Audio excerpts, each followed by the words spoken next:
জনগণটো কোনে লিখিছিলে জনগণ জনগণ মন ৰচনা কৰিছিল ভাৰতীয় প্ৰখ্যাত কবি দাৰ্শনিক নাট্যকাৰ ৰবীন্দ্ৰনাথ ঠাকুৰে 1911 চনত তেওঁ এই গীতটি ৰচনা কৰিছিল আৰু এই গীতটো প্ৰথমে বাংলা ভাষাত লিখা হৈছিল গম পাইছা পৰৱৰ্তী সময়ত 1950 চনত এই গীতটো ভাৰতৰ জাতীয় সংগীত হিচাপে গ্ৰহণ কৰা হয় মানে জানুৱাৰী 24 তাৰিখে বুজিলা জানুৱাৰী 24 তাৰিখে আজিৰ দিনটোতে জনগণ মন ভাৰতৰ ৰাষ্ট্ৰীয় সংগীত হিচাপে স্বীকৃতি পাইছিল কেই তাৰিখে 24 তাৰিখ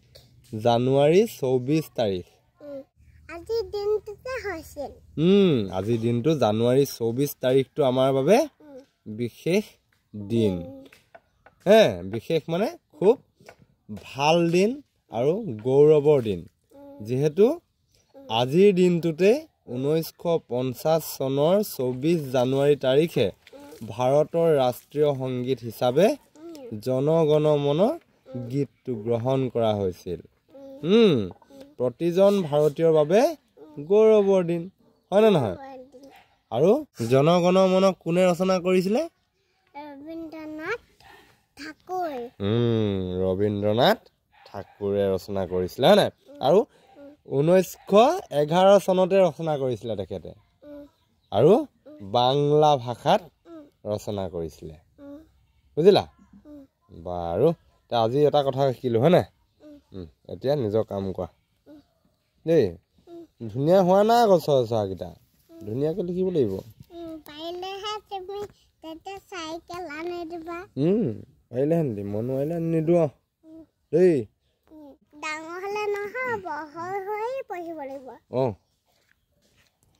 সৰুৰ পৰাই পঢ়িব লাগিব সৰুৰে পৰা পঢ়া ল'ৰা ছোৱালীহে ভাল হ'ব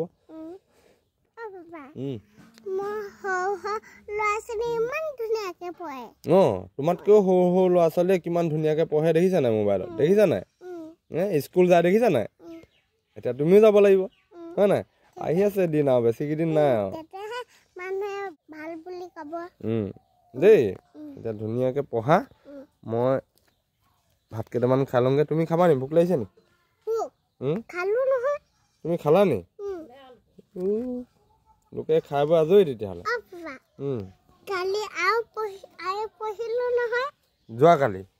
যোৱাকালি পঢ়াবোৰ যোৱাকালিয়ে গ'ল আৰু সেইবোৰ মনত ৰাখি থ'লে হ'ল আৰু শিকিব লাগিব সদায় শিকি থাকিব লাগিব আমি তুমি শিকি থাকিলে তোমাৰ লছ হ'ব নি লছ নহয় নহয় তুমি যদি যিকোনো কথা শিকিলে মানে নিজে জানিলে মানে লছ হ'ব নে লাভ হ'ব লাভ হ'ব হয় নাই তেতিয়াহ'লে আমি কি কৰিব লাগে শিকিব লাগে নিজে যিকোনো কথা আমি শিকিলে আমাৰ একো লছ নাই আমি ডক্তৰ হ'ব পাৰিলে মানে আমাৰ কাৰণে ভালনে প্ৰতিটো কাম শিকিব পাৰিলে আমাৰ কাৰণে ভালেই নে হয় ঠিক আছে তেতিয়াহ'লে এৰিলোঁ দেই তুমি ধুনীয়াকৈ এতিয়া এনজয় কৰা পঢ়া লিখা কিবা ক'বা নি কোৱা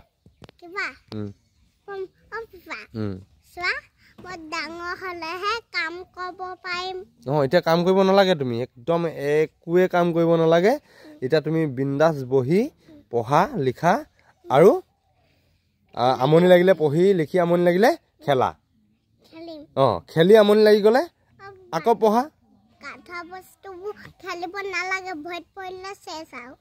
তাকে ডাঙৰ ডাঙৰ বস্তুবোৰ নেখেলিবা সৰু সৰুবোৰ তোমাক দি দিছোঁ নহয় সৰু সৰুবোৰ তুমি খেলিবা সৰু সৰু কাঠৰ টুকুৰাবোৰ চব তোমাক দি দিছোঁ আৰু ডাঙৰবোৰ নেখেলিবা ভৰিত পৰিলে আৰু আঙুলিত ডুব পাই যাবা ছিগি যাব আঙুলি